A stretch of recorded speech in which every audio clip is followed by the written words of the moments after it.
Cassette 1, Side 2. Now turn to Section 4 on page 35.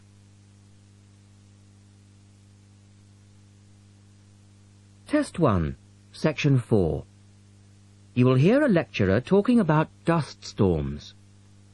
First, you have some time to look at questions 31 to 36.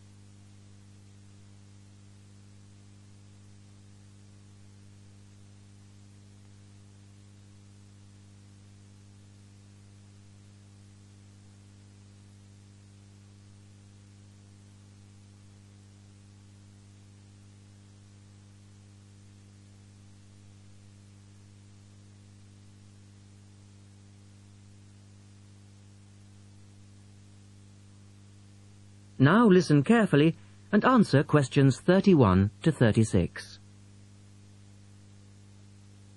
In the last lecture, we looked at the adverse effects of desert dust on global climate. Today, we're going to examine more closely what causes dust storms and what other effects they can have. As you know, dust storms have always been a feature of desert climates, but what we want to focus on today is the extent to which human activity is causing them. And it's this trend that I want to look at, because it has wide-ranging implications. So, what are these human activities? Well, there are two main types that affect the wind erosion process, and thus the frequency of dust storms. There are activities that break up naturally wind-resistant surfaces, such as off-road vehicle use and construction. And there are those that remove protective vegetation cover from soils, for example, mainly farming and drainage. In many cases, the two effects occur simultaneously, which adds to the problem. Let's look at some real examples and see what I'm talking about. Perhaps the best-known example of agricultural impact on desert dust is the creation of the USA's Dust Bowl in the 1930s. The dramatic rise in the number of dust storms during the latter part of that decade was the result of farmers mismanaging their land.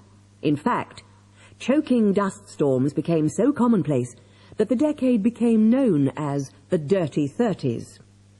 Researchers observed a similar but more prolonged increase in dustiness in West Africa between the 1960s and the 1980s, when the frequency of the storms rose to 80 a year, and the dust was so thick that visibility was reduced to 1,000 meters. This was a hazard to pilots and road users. In places like Arizona, the most dangerous dust clouds are those generated by dry thunderstorms. Here, this type of storm is so common that the problem inspired officials to develop an alert system to warn people of oncoming thunderstorms. When this dust is deposited, it causes all sorts of problems for machine operators. It can penetrate the smallest nooks and crannies and play havoc with the way things operate, because most of the dust is made up of quartz, which is very hard. Another example. The concentration of dust originating from the Sahara has risen steadily since the mid-1960s. This increase in wind erosion has coincided with a prolonged drought, which has gripped the Sahara's southern fringe. Drought is commonly associated with an increase in dust-raising activity, but it's actually caused by low rainfall, which results in vegetation dying off. In the second part, the speaker talks about the drying up of the Aral Sea. Look at questions 37 to 40 and complete the flowchart. One of the foremost examples of modern human-induced environmental degradation is the drying up of the Aral Sea in Central Asia. Its ecological demise dates from the 1950s, when intensive irrigation began in the then Central Asian republics of the USSR. This produced a dramatic decline in the volume of water entering the sea from its two major tributaries. In 1960, the Aral Sea was the fourth largest lake in the world, but since that time it has lost 2/3 of its volume. Its surface area has halved, and its water level has dropped by more than 216 meters. A knock-on effect of this ecological disaster has been the release of significant new sources of wind-blown material as the water level has dropped. And the problems don't stop there. The salinity of the lake has increased so that it is now virtually the same as seawater. This means that the material that is blown from the dry bed of the Aral Sea is highly saline. Scientists believe it is adversely affecting crops around the sea because salts are toxic to plants. This shows that dust storms have numerous consequences beyond their effects on climate, both for the workings of environmental systems and for people living in drylands. That is the end of section 4. You now have half a minute to check your answers.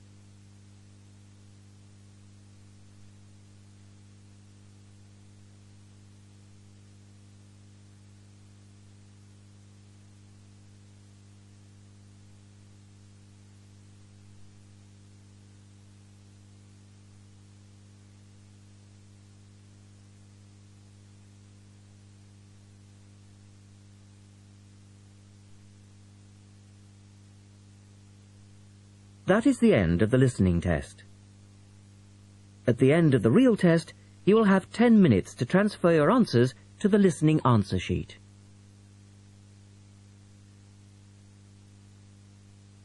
Test 2. You will hear a number of different recordings, and you will have to answer questions on what you hear. There will be time for you to read the instructions and questions, and you will have a chance to check your work. All the recordings will be played once only. The test is in 4 sections. Write all your answers in the listening question booklet. At the end of the real test, you will be given 10 minutes to transfer your answers to the answer sheet. Now turn to Test 2, Section 1 on page 52. Test 2, Section 1. A man wants to find out about a language course. Listen to the conversation between the man and the woman and answer the questions. First, you have some time to look at questions 1 to 4.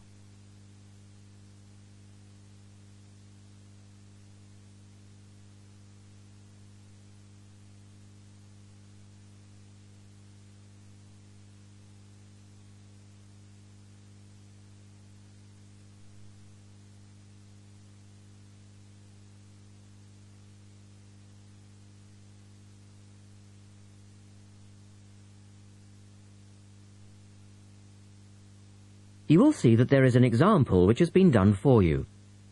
On this occasion only, the conversation relating to this will be played twice.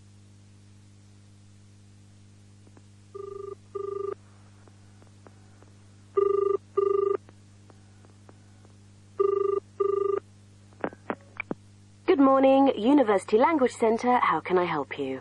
I'm interested in doing a language course. I did Mandarin last year, and now I'd like to do Japanese. The man says he would like to do a Japanese course, so the answer is C. Now we shall begin. You should answer the questions as you listen, because you will not hear the recording a second time. Listen carefully and answer questions 1 to 4.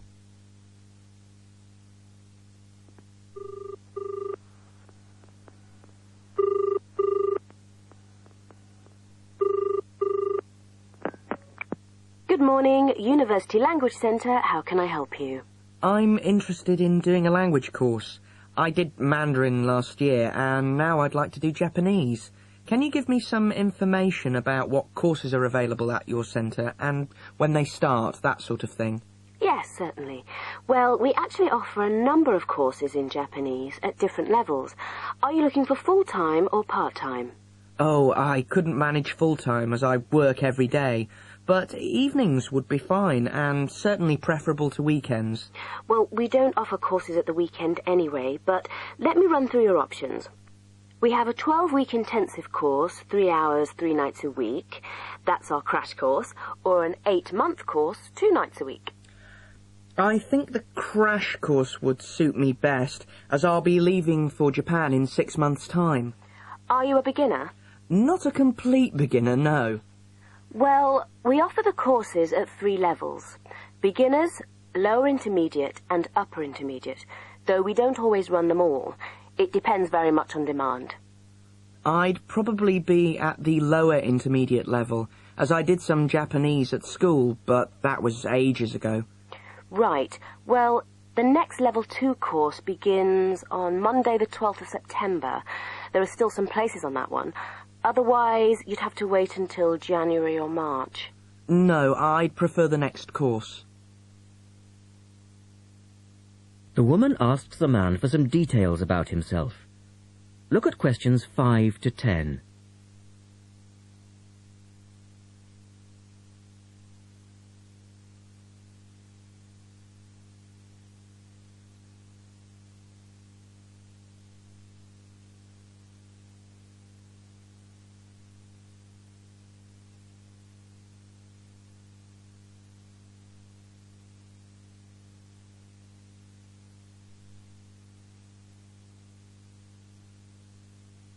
Now listen to their conversation and complete the form. Right. Can I get some details from you then, so I can send you some information? Sure. What's your name? A family name first. Haggerty. Richard. Hagarty? No, Hagerty. Oh, okay. And your address, Richard? Well, perhaps you could email it to me. Right. What's your email address? It's Ricky45, that's one word, RICKY45, at hotmail.com. And I just need some other information for our statistics. This helps us offer the best possible courses and draw up a profile of our students. Fine. What's your date of birth? I was born on the 29th of February, 1980. 1980? So you're a leap year baby. That's unusual. Yes, it is. And just 1 or 2 other questions for our market research, if you don't mind. No, that's fine. What are your main reasons for studying Japanese? Business, travel, or general interest? My company's sending me to Japan for 2 years. All right, I'll put down business. And do you have any specific needs? Will there be an emphasis on written language? For instance, will you need to know how to write business letters, that sort of thing? No, but I will need to be able to communicate with people on a day-to-day basis. Okay, so I'll put down conversation. Yes, because I already know something about the writing system at an elementary level, and I don't anticipate having to read too much. You said you'd studied some Japanese. Where did you study? 3 years at school, then I gave it up, so I've forgotten a fair bit. You know how it is with languages if you don't have the chance to use them. Yes, but I'm sure it will all come back to you once you get going again. Now, once we receive your enrollment form, we'll contact you. That is the end of section 1. You now have half a minute to check your answers.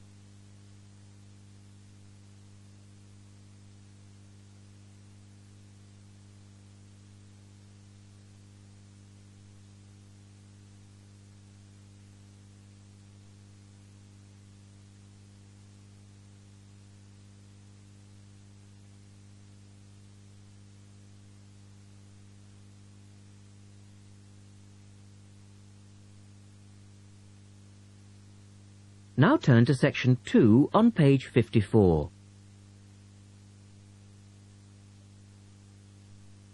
Test 2, section 2. You will hear a man talking on the radio about dogs which help people with their work. First, look at questions 11 and 12.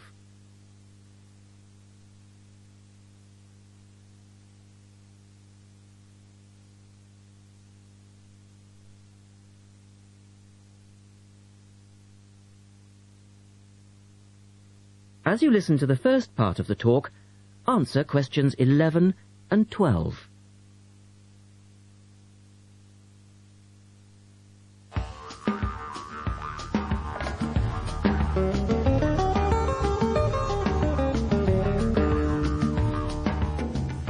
Welcome to this week's edition of Countrywide. And today, we're taking a look at a number of different breeds of working dogs. And here to report on the dogs with jobs is Kevin Thornhill. Thanks, Joanne. Well, yes, dogs with jobs is the subject of today's program. Dogs have earned themselves a reputation over the centuries for being extremely loyal. And here's a little story which illustrates just how loyal they are. Just outside the country town of Gundagai in Australia is a statue built to commemorate a dog which sat waiting for his owner to return to the spot where he'd left him. Well, the story, which was immortalised in a song, has it that the poor dog died waiting for his master, 5 miles from Gundagai, which is where they built the statue. Now that's what I call loyalty. Now look at questions 13 to 20.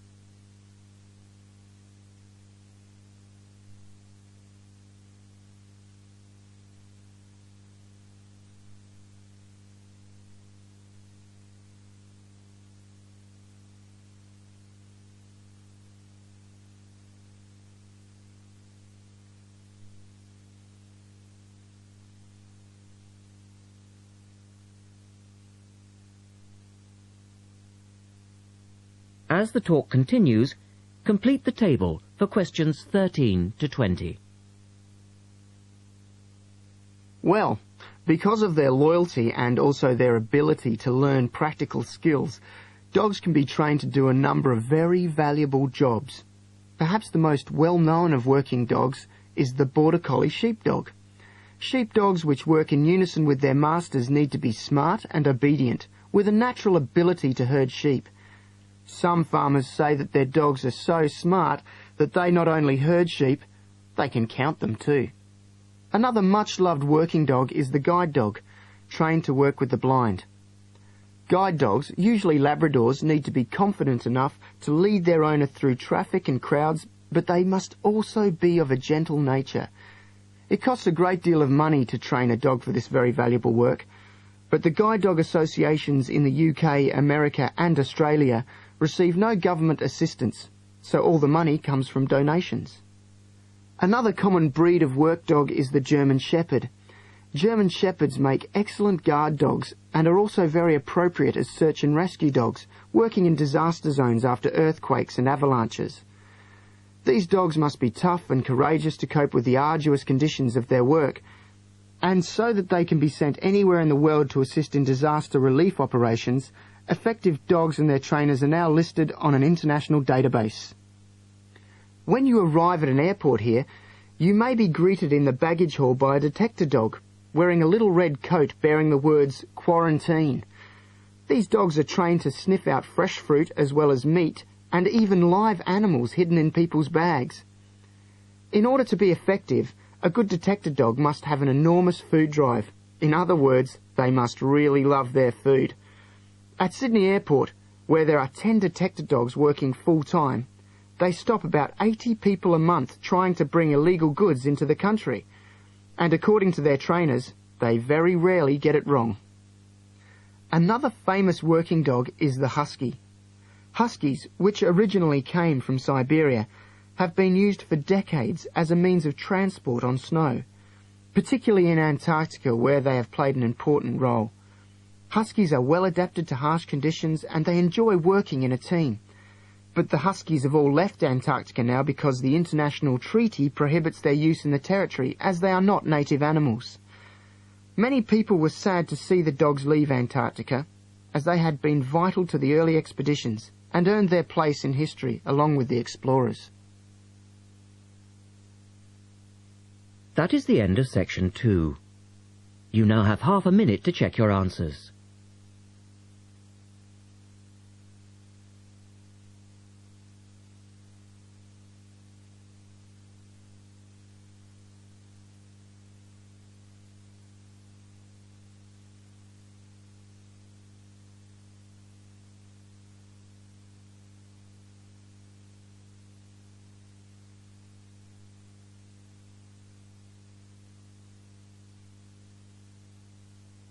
Now turn to section 3 on page 55.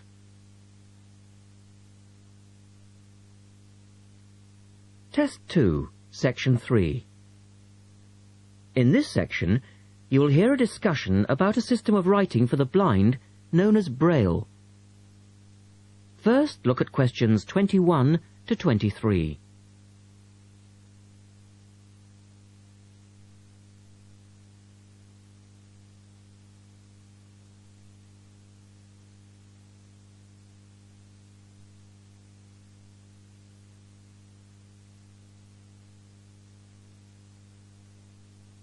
Now listen to the first part of the discussion and complete the notes for questions 21 to 23.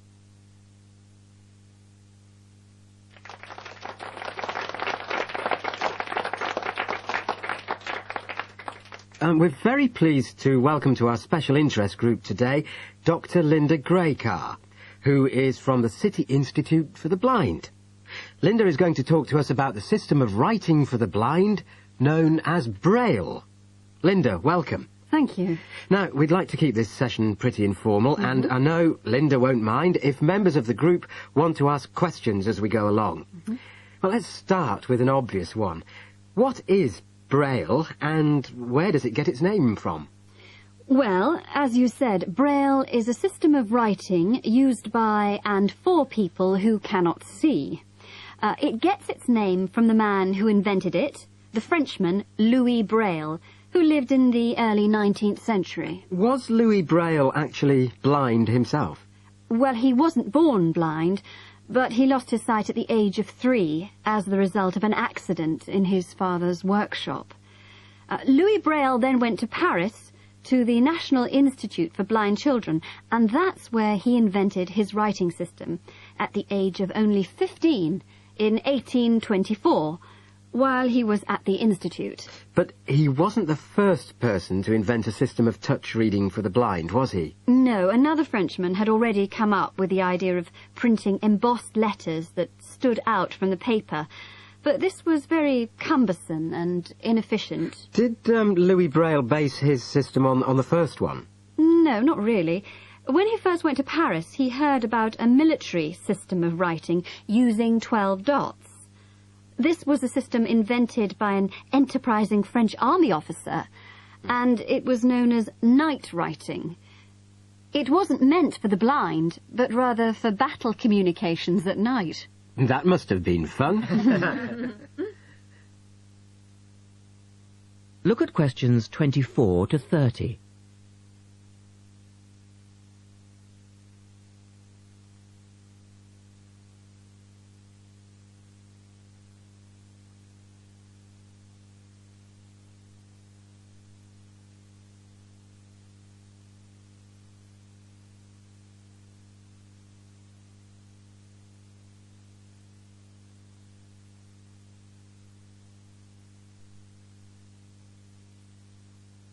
Listen carefully and answer questions 24 to 30.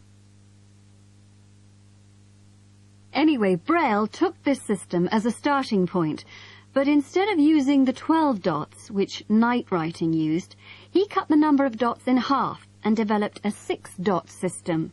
Can you give us a little more information about how it works?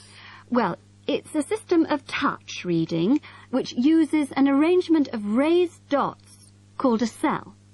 Braille numbered the dot positions 1, 2, 3 downward on the left and 4, 5, 6 downward on the right. The letters of the alphabet are then formed by using different combinations of these dots. Yes? So, is the writing system based on the alphabet, with each word being individually spelt out? Well, it's not quite that simple, I'm afraid. For instance, the first 10 letters of the alphabet are formed using dots 1, 2, 4 and 5. But Braille also has its own short forms for common words. For example, B for the word but and H for have. There are many other contractions like this. So you spell out most words letter by letter, but you use short forms for common words? Yes. Though I think that makes it sound a little easier than it actually is. And was it immediately accepted? I mean, did it catch on straight away? Well, yes and no. It was immediately accepted and used by Braille's fellow students at the school, but the system was not officially adopted until 1854, 2 years after Braille's death. So official acceptance was slow in coming.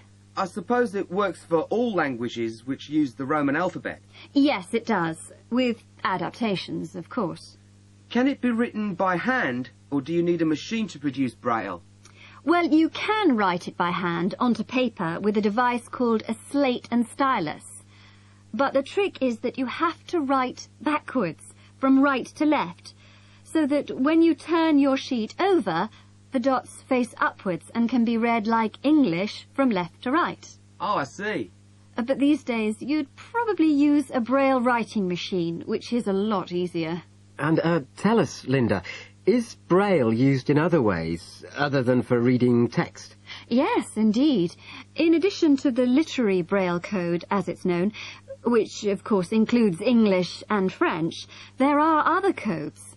For instance, in 1965, they created a form of Braille for mathematics. I can't imagine trying to do maths in Braille. Yes, that does sound difficult, I agree. And there's also a version for scientific notation. Oh, and yes, I almost forgot. There is now a version for music notation as well. Well, thanks, Linda. That was most interesting. Now, does anyone have any last questions? Yes. Roughly how long does it take to learn to read Braille? Can you do it? Listen carefully and answer questions 24 to 30.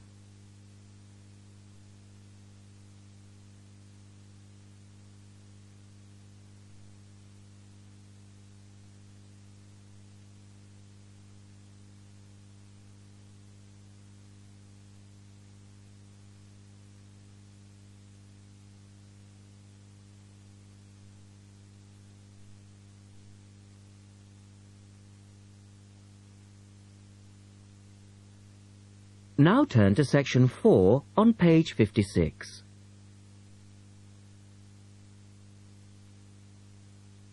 Test 2, section 4. You will hear a talk about memory in babies and young children. First, you have some time to look at questions 31 to 35.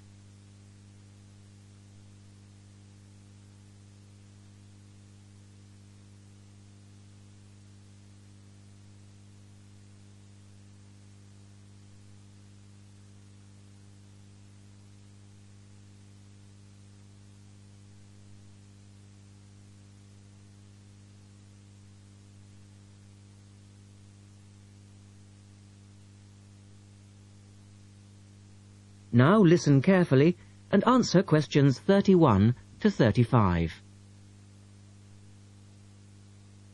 We're going to look today at some experiments that have been done on memory in babies and young children.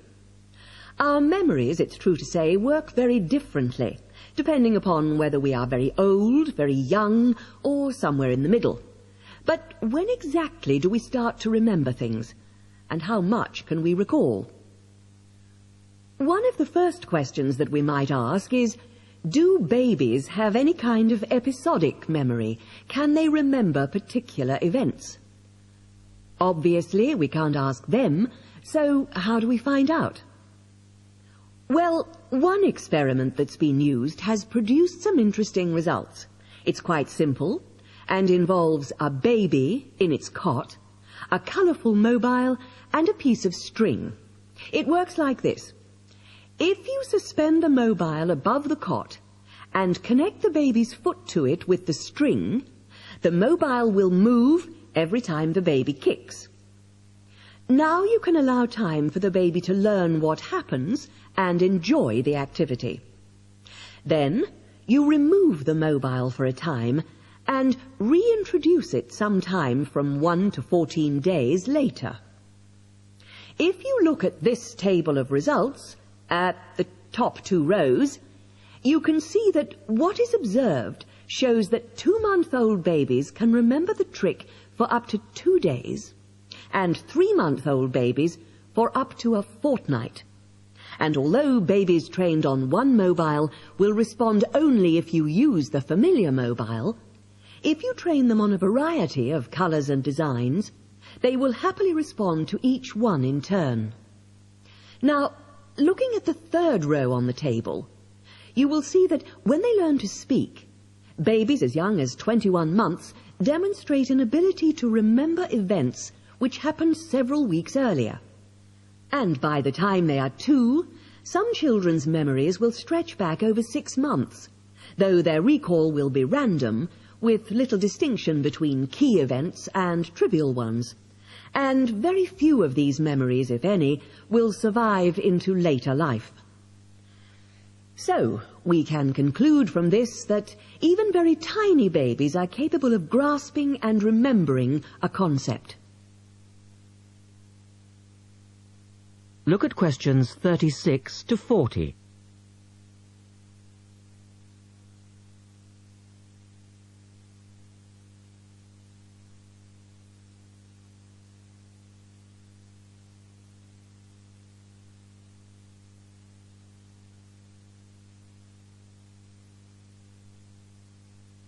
Now answer questions 36 to 40. So, how is it that young infants can suddenly remember for a considerably longer period of time?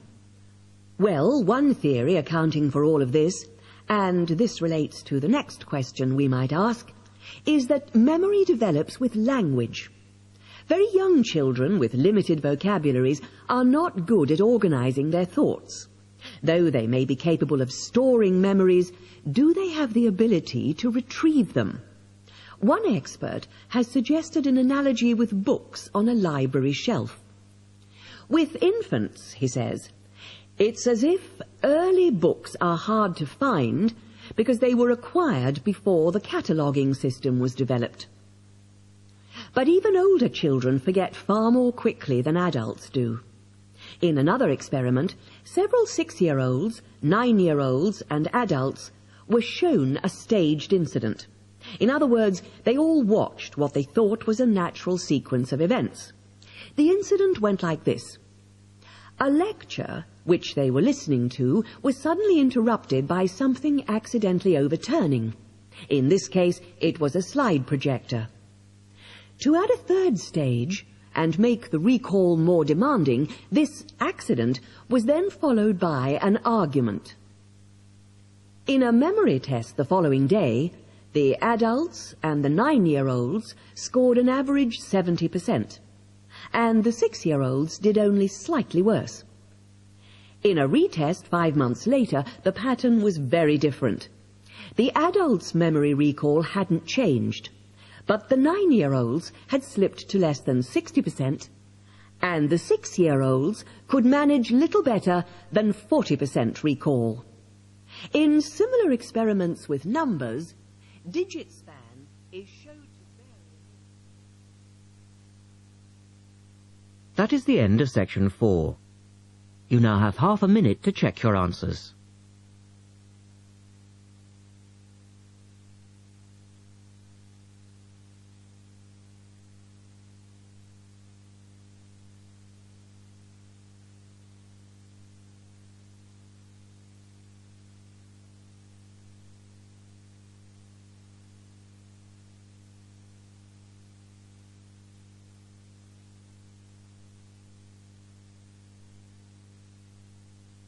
That is the end of the listening test. At the end of the real test, you will have 10 minutes to transfer your answers to the listening answer sheet. This is the end of side 2.